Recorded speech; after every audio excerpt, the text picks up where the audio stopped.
Good morning dear student. BEd second year online classes में आप सभी का स्वागत है। हम जो आपको पेपर पढ़ रहे हो वाणिज्य संकाय का। वाणिज्य संकाय में आपके जो दो सब्जेक्ट है एफ और बी एस, फाइनेंशियल अकाउंटेंसी और बिजनेस स्टडीज, व्यवसाय अध्ययन और वित्तीय लेखांकन। तो वो जो आप सब्जेक्ट पढ़ रहे हैं आपका पेडागोजी का, तो उसमें अभी तक जो फर्स्ट यूनिट है वो लगभग आपकी कॉमन ही है।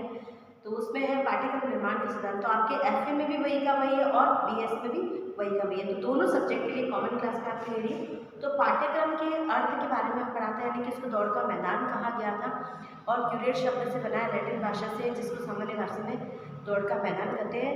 तो इस प्रकार से जो पाठ्यक्रम होता है एक प्रकार से एक दौड़ का मैदान है, जिसमें क्या होता है कि आपको उस दौड़ के मैदान को एक लक्ष्य वहाँ तक पहुँचने के लिए उसको पार करना होता है। तो वो होता है हमारा पाठ्यक्रम। उसी प्रकार से आपको डेफिनेशन बताई थी, कर्निघन की बताई थी, जो बहुत मोस्ट इम्पॉर्टेंट भी है आपकी, कर्निघन की बताई थी। और अब जो हम पढ़ेंगे वो है पाठ्यक्रम को विकसित करने के सिद्धांत। यानी पाठ्यक्रम को यदि हम विकसित करें, डेवलप करें, तो हमारे उसमें कौन कौन से सिद्धांत है जो वर्क करेंगे। तो सबसे पहला जो सिद्धांत हमारे पास आता है व्यापकता का सिद्धांत। व्यापकता का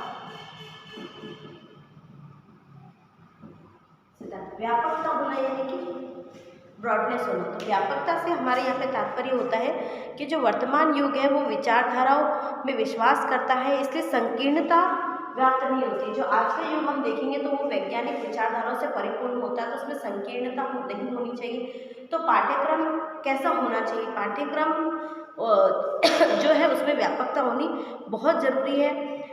मतलब जैसे कि मान लीजिए कि पाठ्यक्रम को भी संकीर्ण विचारों से नहीं देखा जा सकता, हम संकीर्ण विचारों से नहीं दे सकते। जैसे पाठ्य पुस्तक है, कक्षा अध्ययन, ये सब सीमित है। जैसे कि चार दीवारी में हम अध्ययन करा रहे थे, सीमित है यानी संकीर्ण है।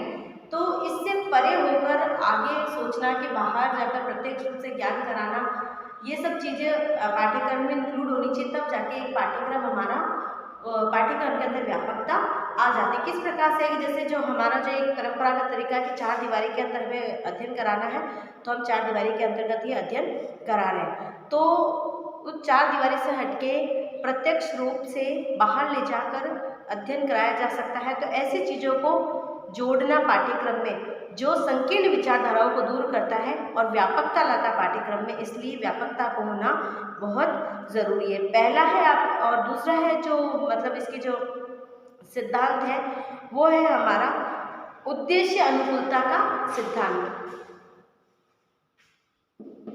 उद्देश्य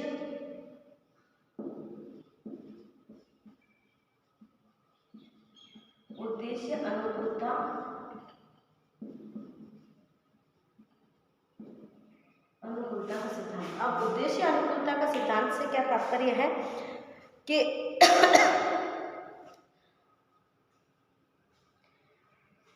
जब कोई भी कार्य करते हैं सबसे पहले हम उद्देश्य अनुकूलता, यानी कि उद्देश्य को होना अत्यंत आवश्यक है। बिना उद्देश्य के हम कोई कार्य नहीं कर सकते। तो जब पाठ्यक्रम को निर्माण करते हैं तो उसके अंदर एक उद्देश्य होता है कि भाई इस उद्देश्य को लेके हमने इस पाठ्यक्रम का निर्माण किया है। तो उस पाठ्यक्रम में उद्देश्य की जो है अनुकूलता होना बहुत ज़रूरी है। तो इस अनुकूलता को भी हम दो आधार पर देख सकते हैं। पहला है हमारा उच्च शिक्षा का उद्देश्य। पहला उद्देश्य हमारा आता है कि जब अनुकूलता हम देखते हैं इसके अंदर, तो पहला है हमारा उच्च शिक्षा का उद्देश्य। तो इसमें आएगा हमारा पहला उच्च शिक्षा का उद्देश्य, ठीक है। दूसरा आता है हमारा निजी आवश्यकताओं का उद्देश्य। दूसरा है हमारा निजी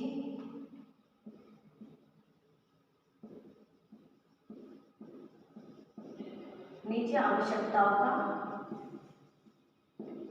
उद्देश्य, यानी कि जो उद्देश्य की अनुकूलता है वो भी दो बेस पे कार्य करती है। पहला उसका उद्देश्य होता है कि हम पाठ्यक्रम निर्माण करें, तो उसके अंदर ये उद्देश्य होना चाहिए कि उच्च शिक्षा को प्राप्त करने का।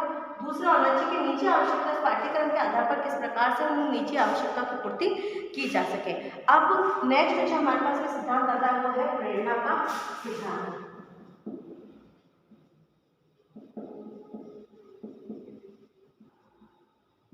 प्रेरणा का सिद्धांत, यानी कि पाठ्यक्रम निर्माण करते समय इस बात का ध्यान रखना चाहिए कि जो पाठ्यक्रम हो वो ऐसा हो जिससे विद्यार्थियों को प्रेरणा मिल सके। जैसे कि आपका व्यवसाय अध्ययन पढ़ रहे तो उसके अंदर आपके जो व्यवसायी उद्योगपति हैं, जो बड़े बड़े जैसे कि बिरला है, उन्होंने किस प्रकार से मेहनत करके उस मुकाम तक पहुँचे, तो उनकी जीवनी को पढ़कर उन्हें शिक्षा मिले, उन्हें मोटिवेशन मिले, उन्हें प्रेरणा मिले, तो उसे ही कहते हैं कि मतलब ऐसे पाठ्यक्रम में ऐसे कंटेंट को शामिल करना जिससे कि विद्यार्थियों को आगे बढ़ने की प्रेरणा मिल सके। नेक्स्ट जो है हमारा वो समाज केंद्रित होने का सिद्धांत। समाज केंद्रित होने का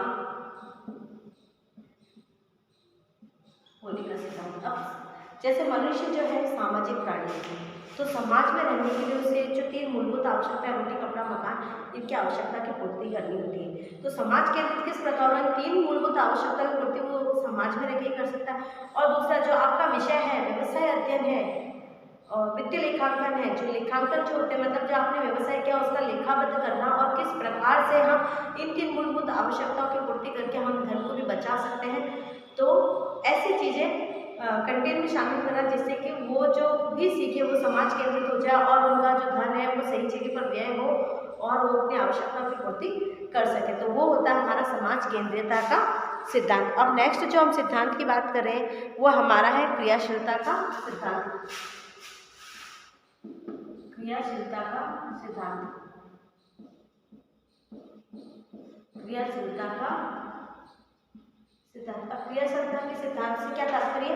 विद्यार्थी जो है कार्य करके ही सीखते हैं, तो पाठ्यक्रम में उन चीज़ों को सम्मिलित करना जिससे कि विद्यार्थी क्रियाशील रहे, कुछ प्रैक्टिकल वर्क कर सके और क्योंकि जब विद्यार्थी कुछ कार्य करता है और उसको प्रैक्टिकल वर्क करता है तो उसको जल्दी समझ में आता है और वो जो भी सीखता है फिर उसके लिए रुचिपूर्ण हो जाता है और परमानेंट हो जाता है, स्थायी रूप जो नॉलेज मिलता है उसको स्थायी मिल जाता है। इसलिए क्रियाशीलता का सिद्धांत पाठ्यक्रम में होना अत्यंत आवश्यक है। फिर है हमारा उपयोगिता का सिद्धांत।